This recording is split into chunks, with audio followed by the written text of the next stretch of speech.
জীবনে সফল হতে চাইলে প্রথম শর্ত হলো ধৈর্য আর অধ্যবসায়।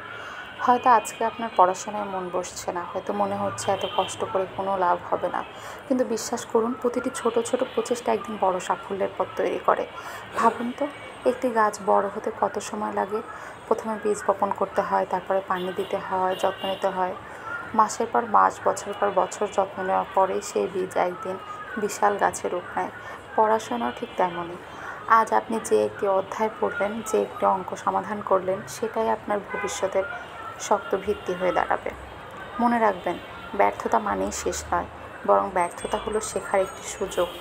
অনেকেই একবার ব্যর্থ হলে থেমে যায়, কিন্তু যারা বারবার চেষ্টা করে তারাই একদিন সফল হয়। প্রতিটি ভুল থেকে নতুন কিছু শেখার সুযোগ আসে, আর সেই শিক্ষা আপনাকে আরও শক্তিশালী করে তোলে।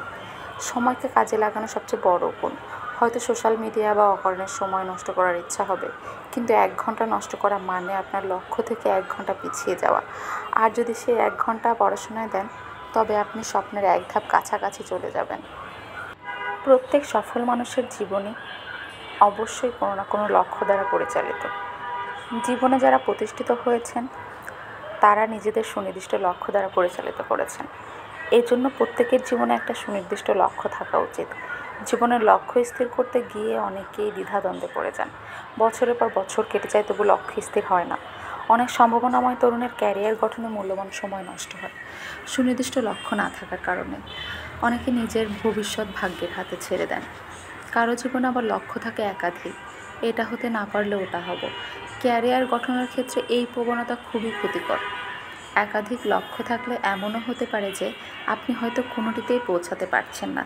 তাই জীবনের সুনির্দিষ্ট লক্ষ্য থাকা উচিত, যা হবে আপনার সামাজিক অবস্থান, অর্থনৈতিক সামর্থ্য, যোগ্যতা ও দক্ষতার সঙ্গে সামঞ্জস্যপূর্ণ।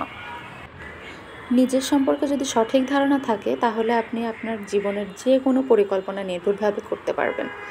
নিজের সামর্থ্য সম্পর্কে জানা থাকলে ভবিষ্যতে সাফল্য পেতে কীভাবে আগাতে হবে তা বোঝা সহজ হবে। সফল ব্যক্তিদের জীবনী পড়তে পারেন, এতে জীবনের লক্ষ্য নির্ধারণ সহজ হবে। চলার পথে ভুলগুলো থেকে শিক্ষা নিন, তাতে করে ভবিষ্যতের ভুল এড়িয়ে যাওয়াটা সহজ হবে। আপনি হয়ে উঠবেন ভুলবিহীন নিখুঁত এক মানুষ। লক্ষ্য নির্ধারণে একটা ছক এঁকে নিতে পারেন। জীবনের কোন সময়টাতে কী করতে চান তার একটা বড় খসড়া পরিকল্পনা থাকা উচিত। মনকে কাঙ্ক্ষিত লক্ষ্যে কেন্দ্রীভূত রাখুন, লক্ষ্যের প্রতি উৎসাহী ও মনোযোগী থাকুন। ক্যারিয়ার গড়ার বিভিন্ন ক্ষেত্র রয়েছে।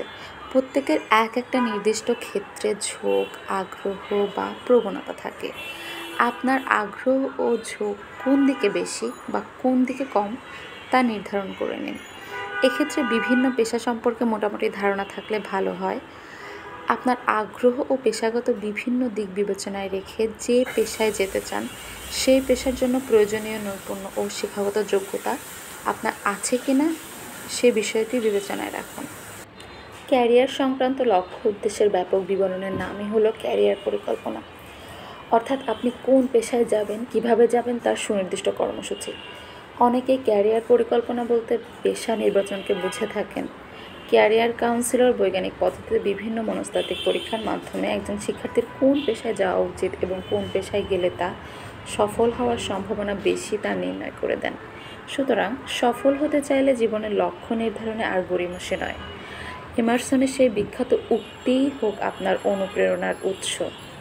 যে মানুষ জানে তার জীবনের লক্ষ্য কী, পৃথিবী তার লক্ষ্যে পৌঁছানোর পথ তৈরি করে দেয়।